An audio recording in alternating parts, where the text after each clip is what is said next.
A warning now that survivors of sexual violence may find our next discussion disturbing.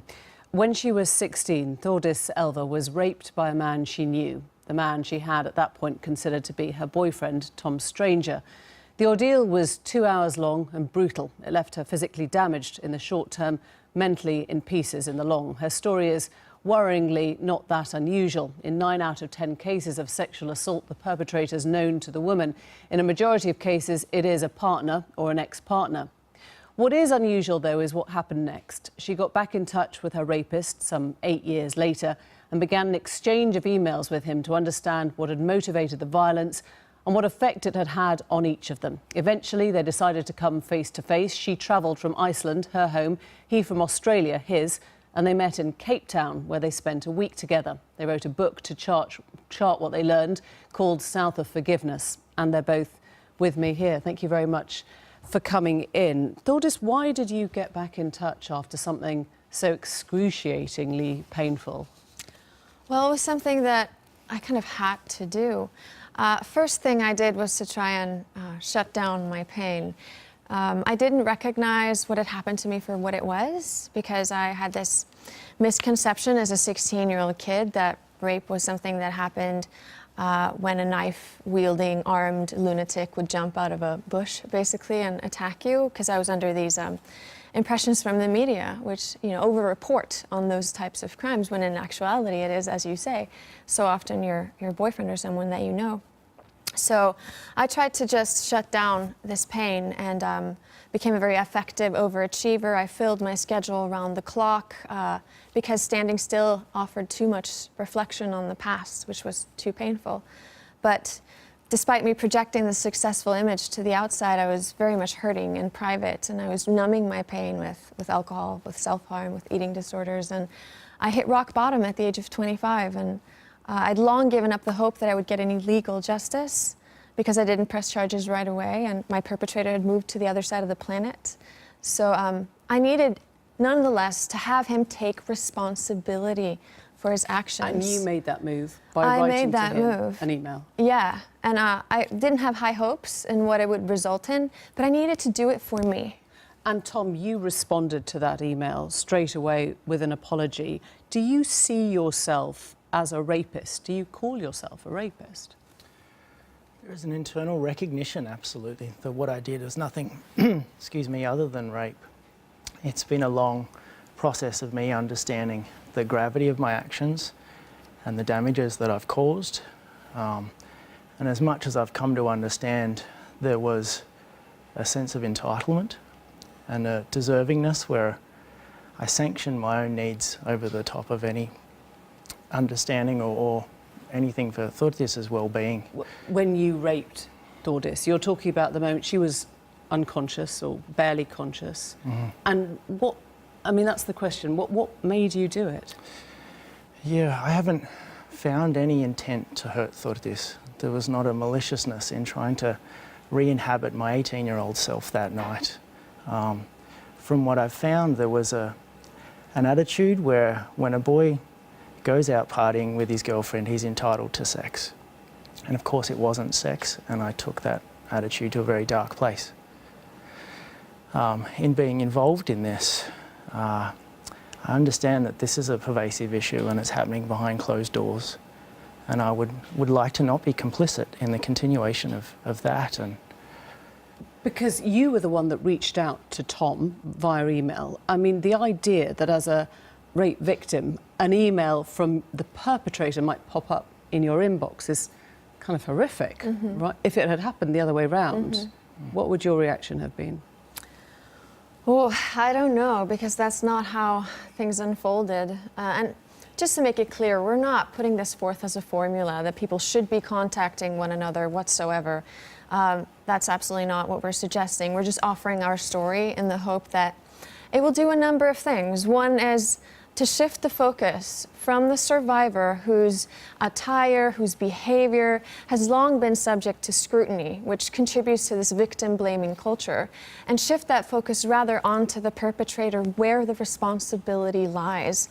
And we're also hoping to to dismantle the monster myth that it is, you know, as I said before, this unknown armed assailant, because the monster myth hurts survivors. It makes it less likely that they will be believed when they come forth with their stories if their perpetrator does not conform to that misconception, which very few actually do. So those are our hopes and what this could potentially achieve, this conversation that we're offering. And you call this a conversation or the offering of a story. There will be people watching this, I'm sure, who just say, you should be in jail. You know, you shouldn't be getting any publicity or any reward, monetary or otherwise, from this. And you shouldn't be encouraging this sort of sanitization of a crime. Yeah. And to that I say, we live in a world where sexual violence is normalized and dismissed as locker room talk, where it's not only a pervasive problem, but victim blaming is also very visible in all of this. And those are things that I want to challenge, because if a perpetrator steps forth and acknowledges not only the hurt he caused, but underlines the need for responsibility to be taken so much more often. I mean, it should be taken in every single case.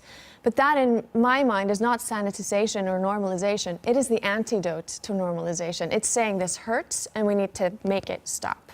And you're prepared to now go through life, Tom, talking to people and saying, I have raped, I'm a rapist, I need forgiveness. I mean, that's what you've carved out for yourself doing this, is it? Or?